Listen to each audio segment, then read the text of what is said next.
नमस्कार, जय हिंद। मैं गोपाल कुमार स्वागत करता हूं आप लोग का मेरे चैनल गोपाल पीडिया पे। तो आज का तारीख है 8 जनवरी 2022, दिन है शनिवार। तो आज हम लोग पढ़ेंगे 7 जनवरी के दौरान घटित सभी समसामयिक घटनाओं के बारे में और उससे संबंधित जो क्वेश्चंस बनते हैं एग्जामिनेशन पॉइंट ऑफ व्यू से तथा उससे संबंधित जो भी स्टैटिक जीके हैं उसके बारे में हम लोग पढ़ेंगे। तो पूरा वीडियो पूरा देखिए, चैनल को सब्सक्राइब कीजिए, हाँ, और अपने दोस्तों के बीच शेयर जरूर कीजिए, क्योंकि शेयर करने से क्या होता है कि हमको एक प्रोत्साहन मिलेगा। ज़्यादा से ज़्यादा लोग अगर देखेंगे तो इसका ज़्यादा से ज़्यादा फ़ायदा उठा सकेंगे, जिससे हमको और अच्छा करने का प्रेरणा मिलता है। तो शुरू करते हैं आज का जो है पहला करंट अफेयर। पहला करंट अफेयर है, recently India's first open rock museum was inaugurated in which of the following city. यानी हाल ही में निम्नलिखित में से किस शहर में भारत के पहले खुले रॉक संग्रहालय का उद्घाटन किया गया है? हैदराबाद, चेन्नई, मुंबई या बेंगलोर? तो इसका सही आंसर है हैदराबाद। हैदराबाद में अभी हाल ही में भारत का पहला ओपन रॉक म्यूजियम का इनॉग्रेशन किया गया है। किस मंत्रालय के द्वारा? तो ये जो इनॉग्रेशन किया गया है ministry of science and technology के द्वारा। इसके जो मिनिस्टर ऑफ स्टेट हैं जितेंद्र सिंह हैं, उनके द्वारा इनॉग्रेशन किया गया। Ministry of science and technology जो है ये सीधे प्राइम मिनिस्टर के अंतर्गत आता है, यानी इसके कैबिनेट मिनिस्टर प्राइम मिनिस्टर हैं और इसके सारे काम काज देखने के लिए स्टेट मिनिस्टर हैं कौन? जितेंद्र सिंह। देखिए जितनी इंपॉर्टेंट मिनिस्ट्री हैं जैसे ministry of space, ministry of atomic energy, ये सारा जो है डायरेक्ट प्राइम मिनिस्टर के अंतर्गत होता है और इसके जो है रोजमर्रा का जो काम है उसको देखने के लिए जो है मिनिस्टर ऑफ स्टेट की अपॉइंट की जाती है, बट फाइनल जो डिसीजन होता है प्राइम मिनिस्टर का होता है। अब ये रॉक म्यूजियम है तो इसका क्या इंपॉर्टेंट है, और भारत में अपने ये तरह का ये पहला म्यूजियम है। तो इसमें बताया गया है कि 35 तरह के जो है 35 टाइप के पत्थर को वहाँ पे रखा गया है, जो भारत के अलग अलग जगहों से जमा किया गया है, जो कि एक दूसरे से काफ़ी अलग अलग है। इसका जो जो पत्थर यहाँ पे हैं उसका अगर एज देखें तो 33 बिलियन ईयर्स से लेकर के 55 मिलियन ईयर्स तक के बीच का जो एज का पत्थर यहाँ पे है, यानी बहुत पुराना पुराना पत्थर है, जो कि खुदाई में अलग अलग जो आर्कियोलॉजिकल सर्वे ऑफ इंडिया के द्वारा जो खुदाई किया गया है, या फिर जो ज्वालामुखी के द्वारा पत्थर निकले हैं, या फिर कई मेटियोर्स जो पृथ्वी पर उल्का पिंड जिसको कहते हैं वो जो पहुंचे हैं, उन सभी को एक जगह पे रखा गया है ताकि लोग उनके बारे में जानकारी इकट्ठा कर सकें। यहाँ पे पृथ्वी के सबसे गहरे भाग जो कि 175 किलोमीटर यानी अर्थ क्रस्ट से, जो पृथ्वी का भूपृष्ठ है इससे 175 किलोमीटर नीचे का भी एक पत्थर यहाँ है, जो कि इस संग्रहालय में लोगों को देखने के लिए रखा गया है। कहाँ ये खोला गया है? तो हैदराबाद में खोला गया है। अब जानते हैं ये रॉक है, तो रॉक के बारे में आप लोग ज्योग्राफी में पढ़े होइएगा। रॉक का अगर हम डिफिनीशन सामान्य भाषा में जाने, ज्योग्राफी की भाषा में, तो इसको कहा जाता है प्राकृतिक अवस्था में पाए जाने वाले ठोस जैव और अजैव पदार्थ, जिससे कि अर्थ क्रस्ट यानी भूपृष्ठ जो है बना हुआ है, जिसपे जो जमीन हम जिसको कहते हैं, ये ऊपरी ऊपरेला जो पोर्शन जो धूल है या फिर बालू है, ये तो घर्षण के कारण क्या हुआ है कि ये धीरे छोटा हो गया है, धीरे धीरे घिसते घिसते, लेकिन ओरिजिनल में क्या है? तो ये पूरा पत्थर ही है। और अगर ये पृथ्वी इसको मान लें तो ये चारों तरफ पत्थर, और जैसे जैसे पृथ्वी से नीचे जाते हैं तो भी पत्थर ही मिलता है, और बहुत नीचे जाकर के, यानी पृथ्वी का जो रेडियस है वो 6400 किलोमीटर है। अगर खुदाई किया जाता है अंदर की ओर तो टेम्परेचर बढ़ते जाता है, हर 32 मीटर पे टेम्परेचर 1 डिग्री बढ़ जाता है। तो इससे क्या है, अनुमान लगाया जाता है कि जो अर्थ का कोर पोर्शन है वो लिक्विड स्टेट में है, और उस पे ये पत्थर क्या कर रहे हैं? तैर रहे हैं। अब ये रॉक के बारे में हम लोग जाने तो रॉक को अलग अलग टाइप में डिवाइड किया गया है इनके निर्माण के बेसिस पे। जिसमें पहला जो रॉक है उसको इग्नियस रॉक कहते हैं। इग्नियस रॉक हिंदी में उसको आग्नेय चट्टान कहते हैं। दूसरा है जिसको सेडिमेंट्री रॉक कहते हैं, जिसको परतदार चट्टान कहते हैं। और तीसरा है मेटामॉर्फोसिस रॉक, जिसको कि कायांतरित चट्टान के नाम से जाना जाता है। इग्नियस रॉक का उदाहरण है ग्रेनाइट, जिसको कहते हैं ग्रेनाइट या फिर बेसाल्ट। ये इग्नियस रॉक के उदाहरण हैं। अगर सेडिमेंट्री रॉक का उदाहरण देखें तो चूना पत्थर, बालू पत्थर या कोयला, इसमें है ना, इस पत्थर को देखिएगा तो इसमें परतदार होता है। जैसे कोयला को देखिएगा तो ऐसा लगेगा कि एक परत है, उसके ऊपर फिर एक परत है, इस तरह से परतदार टाइप का बना हुआ होता है। तो जितने इस तरह के हैं उसको जो है सेडिमेंट्री रॉक या परतदार चट्टान, या इसी को अवसादी चट्टान या तलछट्टी चट्टान भी कहते हैं सेडिमेंट्री को। इसका उदाहरण देख लिए हम लोग। रूपांतरित चट्टान क्या होता है कि जब इग्नियस रॉक को हाई टेम्परेचर और प्रेशर में रखा जाता है तो जो है लंबे समय के दौरान 500 साल, 200 साल, 1000 साल के बाद इसमें रूपांतरण हो जाता है। यानी ये मेटामॉर्फोसिस का जो ज्योग्राफिकल टर्म है, ट्रांसफॉर्मेशन, एक फॉर्म से दूसरे फॉर्म में ट्रांसफॉर्म हो जाता है। जैसे ग्रेनाइट जो है, ग्रेनाइट ट्रांसफॉर्म होकर के नीस बन जाता है। चूना पत्थर जो है, चूना पत्थर ये ट्रांसफॉर्म होकर के संगमरमर, जिसका इस्तेमाल हम लोग घर में अभी प्रचलन हो गया है, चूना पत्थर का जो है ट्रांसफॉर्म होकर के क्या बनता है, संगमरमर बनता है। बालू पत्थर जो है ट्रांसफॉर्म होकर के क्वार्टजाइट बनता है। बालू पत्थर ट्रांसफॉर्म होकर के क्या बनता है, क्वार्टजाइट। कोयला से ग्रेफाइट बनता है, और बेसाल्ट से एम्फीबोलाइट नामक।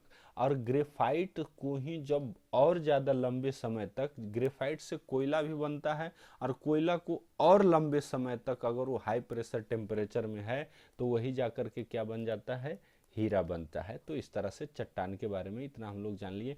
ये हैदराबाद में है। हैदराबाद में ही एक और कंपनी है जिसका नाम है स्काई रूट। स्काई रूट है भारत में जो स्पेसएक्स के तर्ज पे बनाया हुआ एक प्राइवेट स्पेस कंपनी है। इसने हाल ही में अभी पहला क्रायोजेनिक इंजन बनाया था, जिसका नाम है धवन 1। धवन 1 जो है किसी प्राइवेट फर्म के द्वारा बनाया गया पहला जो है क्रायोजेनिक इंजन है। इसका नाम क्या है, स्काई रूट, याद रखिए। हेडक्वार्टर भी इसका भी हैदराबाद में है। चेन्नई के बारे में जान लेते हैं। ये तमिलनाडु की राजधानी है। हैदराबाद जो है तेलंगाना की राजधानी है। चेन्नई में अभी एक कंसेप्ट चल रहा है स्पोंज सिटी का। स्पोंज सिटी क्या होता है कि एकाएक जब बारिश होती है तो जल जमाव हो जाता है। तो एक कॉन्सेप्ट लाया जा रहा है कि किस तरह से उस पानी को इकट्ठा करके बाद के समय में उसका जो है इस्तेमाल किया जा सके। अब ये मुंबई है तो मुंबई के तो बारे में आप लोग जानते ही हैं, माया नगरी के नाम से मशहूर है। इससे पहले इसको जो है बॉम्बे के नाम से जाना जाता था। जो इसका थोड़ा इतिहास जान लेते हैं मुंबई के बारे में। तो 1534 ईस्वी में जो है मुंबई को पुर्तगालियों ने, गुजरात का एक शासक था बहादुर शाह, बहादुर शाह से पुर्तगालियों ने मुंबई को छीन लिया। कब, 1534 ईस्वी में।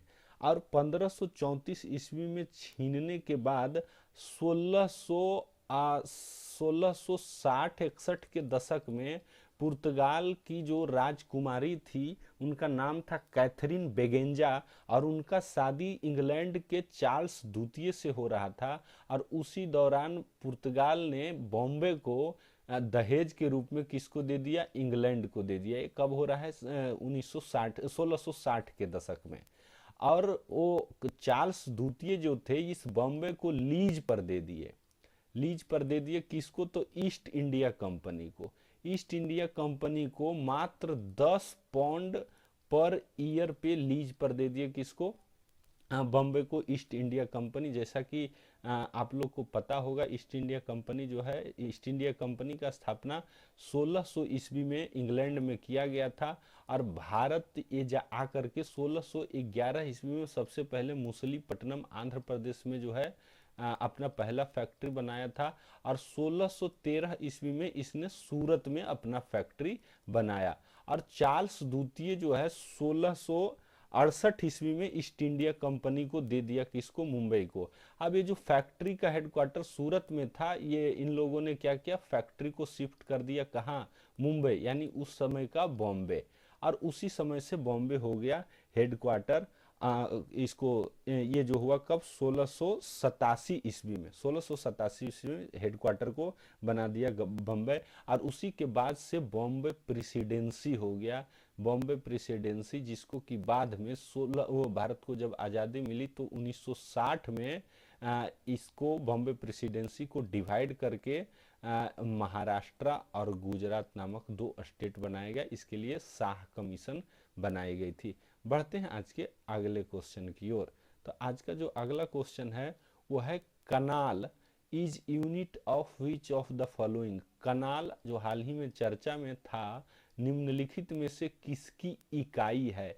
लिक्विड की यानी तरल माप की इकाई है, लैंड की यानी जमीन की इकाई है, या स्पेस डिस्टेंस की अंतरिक्ष दूरी की इकाई है, या फिर मेराइन डिस्टेंस यानी समुद्री दूरी की इकाई है। तो इसका जो सही आंसर है वो लैंड है, यानी जमीन की एक इकाई है। जैसे जमीन की इकाई बिहार झारखंड में चलता है बिघा, बिघा चलता है। उसके बाद इसकी को कट्ठा भी बोलते हैं, कट्ठा चलता है।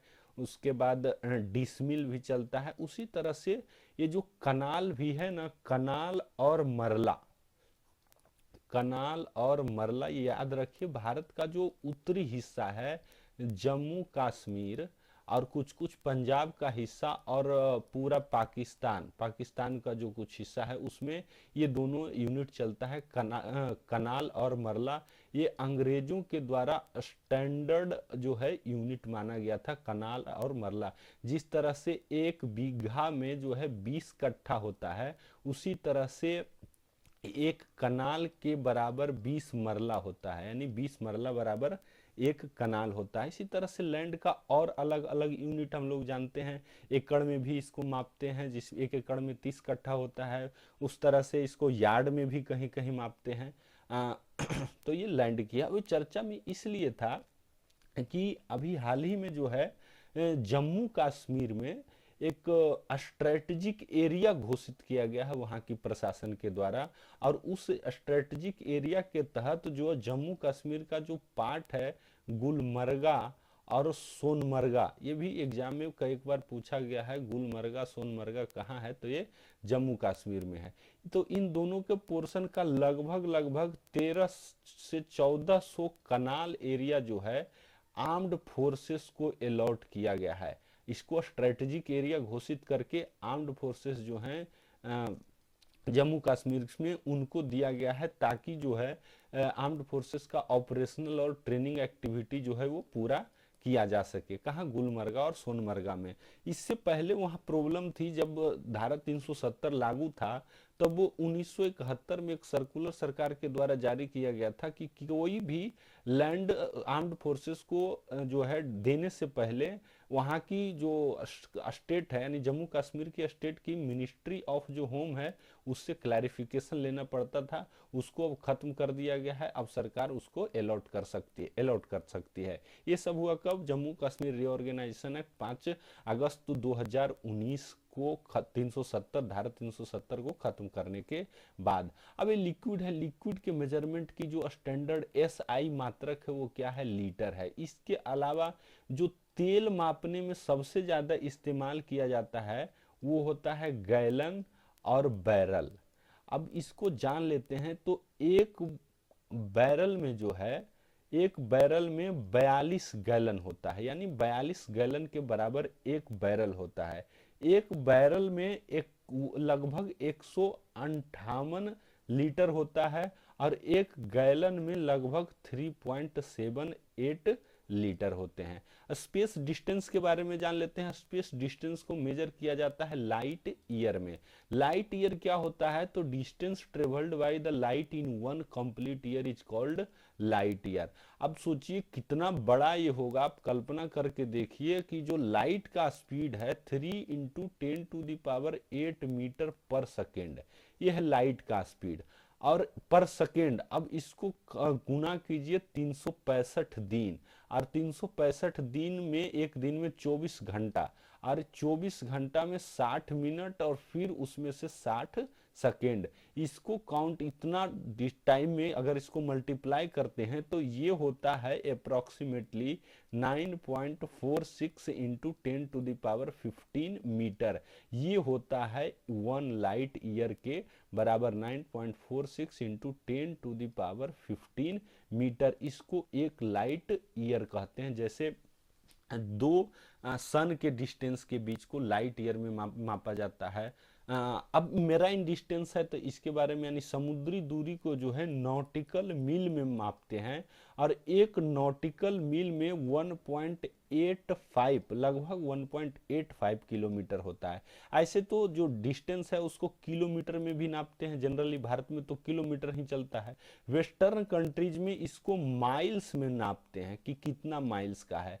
तो वो जैसे 1 नॉटिकल मील में 1.85 किलोमीटर होता है, उसी तरह से 1 माइल में लगभग 1.6 किलोमीटर होता है।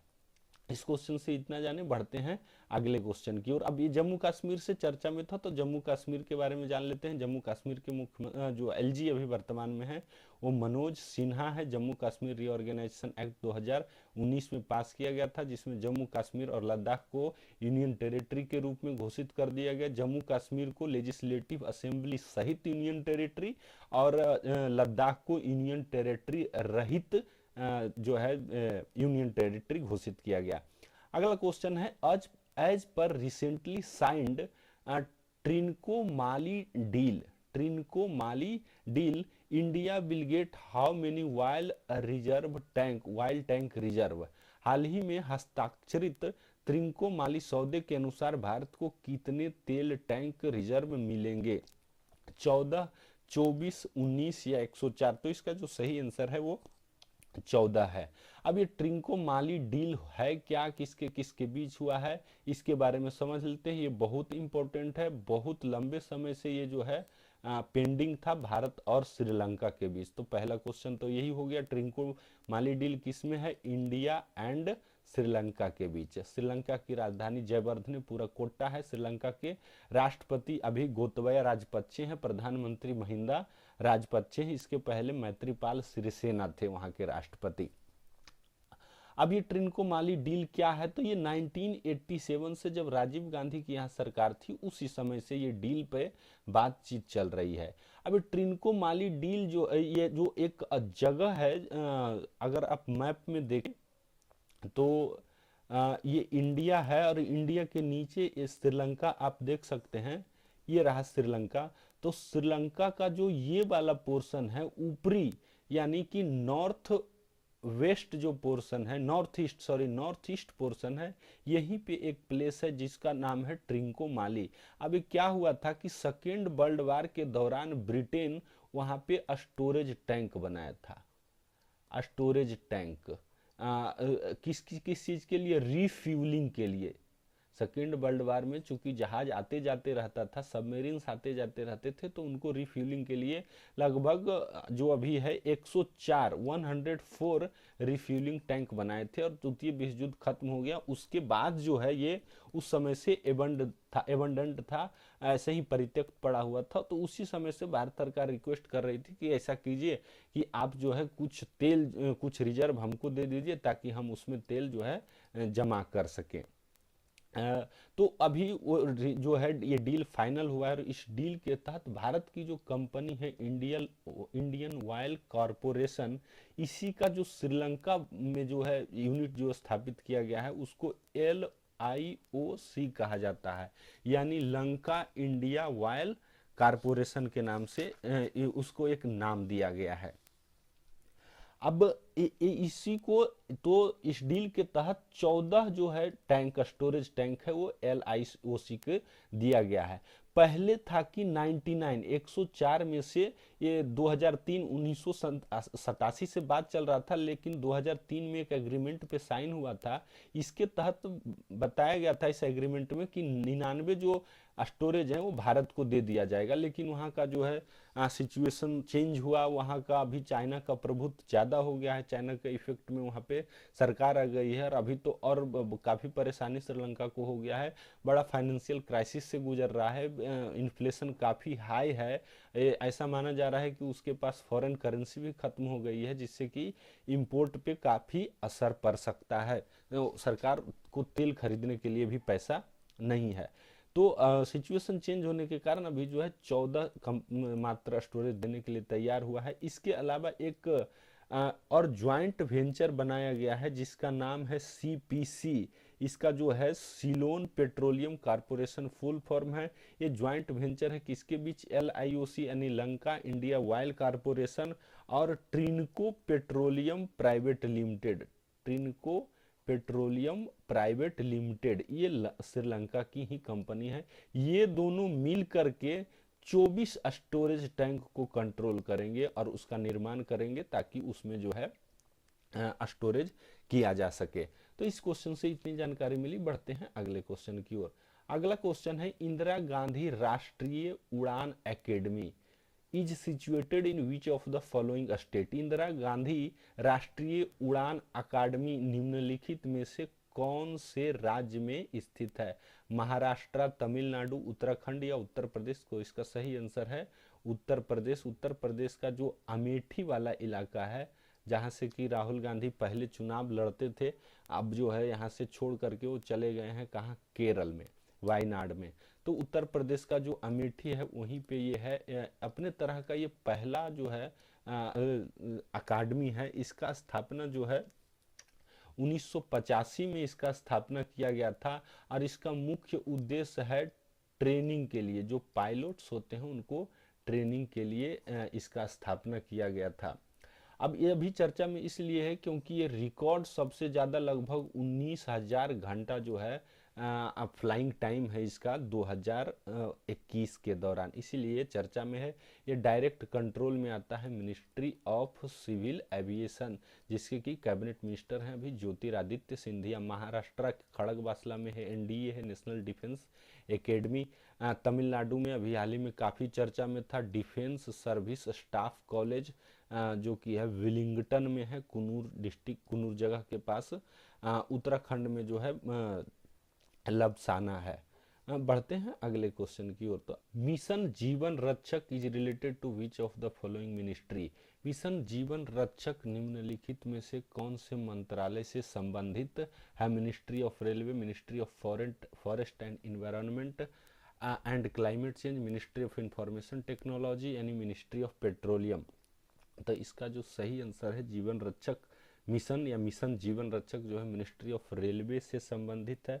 मिनिस्ट्री ऑफ रेलवे की जो सिक्योरिटी इकाई है RPF, रेलवे प्रोटेक्शन फोर्स, उसके द्वारा ये मिशन चलाई जाती है। अगला क्वेश्चन है, which of the following country does not participate in exercise Sea Dragon. निम्नलिखित में से कौन सा देश सी ड्रैगन एक्सरसाइज में भाग नहीं लेता है। Canada, south Korea, United states of America या फिर यूनाइटेड किंगडम। तो इसका सही आंसर है यूनाइटेड किंगडम।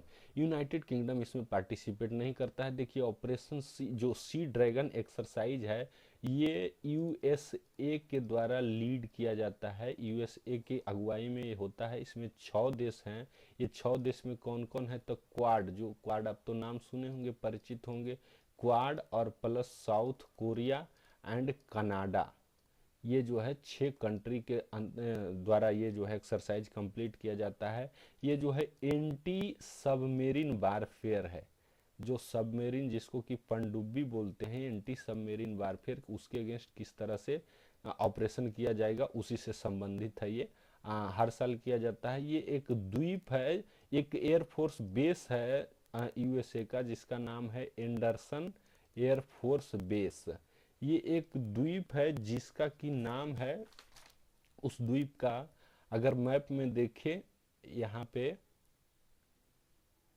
ये मैप में देखिए एक द्वीप है जिसका नाम है गुआम। इसी गुआम द्वीप पे एक USA का बेस है जिसका नाम है एंडरसन एयरफोर्स बेस। अगर इसको थोड़ा जूम करें तो ये एक बहुत छोटा ही द्वीप है। इसका एरिया मात्र 549 स्क्वायर किलोमीटर है और इसका जो एडमिनिस्ट्रेटिव पावर है, इसका जो इस द्वीप एडमिनिस्ट्रेशन चलता है किसका, यूएसए के चलता है। और ये पूरी तरह से अगर मैप में देखें तो चाइना के नीचे है और चाइना इससे का ये जो एक्सरसाइज खास करके चाइना को चिढ़ाने के लिए किया जाता है। कौन कौन से कंट्री भाग लेते हैं मैप से देख लीजिए। ये देखिए जापान, ये सारे अमेरिका के मित्र हैं। जापान, यहाँ दक्षिण कोरिया, ये नीचे आ गया ऑस्ट्रेलिया, यहाँ है भारत और और एक कंट्री और है जिसका नाम है कनाडा, इसमें पार्टिसिपेट करते हैं। बढ़ते हैं हम लोग अगले क्वेश्चन की ओर। तो अगला क्वेश्चन है Veer Gatha project is related to which of the following ministry. यानी वीर गाथा अभी हाल ही में एक शुरू किया गया था वीर गाथा परियोजना, निम्नलिखित में से किस मंत्रालय से संबंधित है। यानी कौन से मंत्रालय ने इसको शुरू की थी। Ministry of housing and urban affair, ministry of railway, ministry of defence यानी रक्षा मंत्रालय, ministry of tourism and culture यानी जो है पर्यटन और संस्कृति मंत्रालय। तो इसका जो सही आंसर है वो मिनिस्ट्री ऑफ, इसमें से कोई नहीं है, ये मिनिस्ट्री ऑफ एजुकेशन के द्वारा चलाया गया था, शिक्षा मंत्री जिसके मंत्री हैं अभी Dharmendra Pradhan. Ministry of education के साथ साथ CBSE central board secondary examination और department of education and literacy के द्वारा तीनों के द्वारा एक जो है कंबाइंड इनिशिएटिव था। इसमें क्या है कि अभी हम लोग जो है 5th ईयर सेलिब्रेट कर रहे हैं, इसको सेलिब्रेट कर रहे हैं आज़ादी की अमृत महोत्सव के रूप में। 75वां साल में हम लोग अभी प्रवेश किए हैं, अभी नहीं 75वां साल ये चल रहा है और उसी का एक पार्ट के रूप में हम लोग इसको वीर गाथा प्रोजेक्ट के रूप में शुरू किया गया। इसके अंतर्गत क्या है कि देश के जो है अलग अलग विभिन्न स्कूल हैं उसमें जो है एसे, पोएम, ड्राइंग्स और इसके अलावा जो मल्टीमीडिया रिप्रेजेंटेशन है उसके द्वारा बच्चों को प्रोत्साहित करने का, खास करके उनके बारे में जिन लोगों ने भारत को आज़ादी दिलाने में अपनी बलिदानी दी।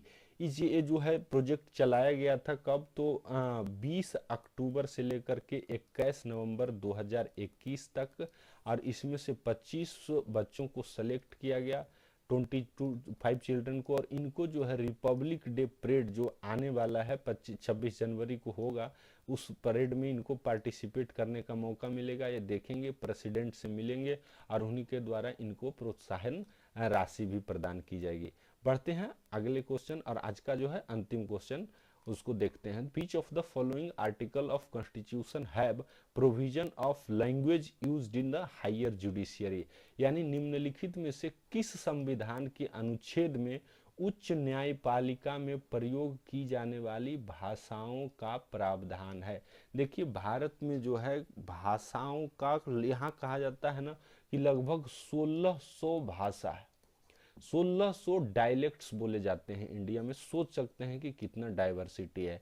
अकेले जो शेड्यूल 8 है यानी 8वीं अनुसूची है उसमें 22 भाषा ऑलरेडी रजिस्टर्ड हैं और कितने लैंग्वेज, कितने भाषा बोलने वाले अभी जो है डिमांड कर रहे हैं सरकार से कि 22वीं अनुसूची जो 8वीं अनुसूची है इसमें हमको भी लिस्ट कीजिए। जैसे कि भोजपुरी बहुत पहले से जो है सरकार से आग्रह कर रही है कि इसको 8वीं अनुसूची में जोड़ लीजिए। तो कितनी भाषाएं हैं भारत में। लेकिन जो जुडिशियरी का लैंग्वेज है, ये चूंकि जो कॉन्सेप्ट जुडिशियरी का भारत में इंट्रोड्यूस किया गया, ये अंग्रेजों के द्वारा इंट्रोड्यूस किया गया था और अंग्रेजों ने जो कोड डिफाइन किया, लॉ जो फ्रेम किए, वो सारे इंग्लिश में ही फ्रेम किए।